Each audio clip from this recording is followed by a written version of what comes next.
Ayan yung ating ano ngayon, huli for today.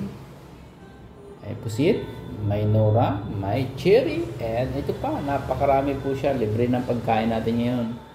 Ayan, 1 week na naman yan. Tapos ayan, linisin lang natin. Then ayan, yan po yung napakaganda dito. Yan, bagong huli po yan from the, ayan, yan po yan sa Red Sea na huli niya. Ayan, ito pakita ko sa inyo kung ano yung paano nakahuli ito.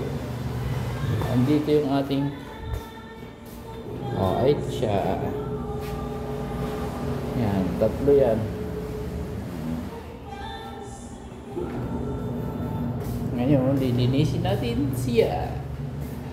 Ayan. Yan yung ating ano, lilinisin ngayong araw na to. Yan. Thank you for watching.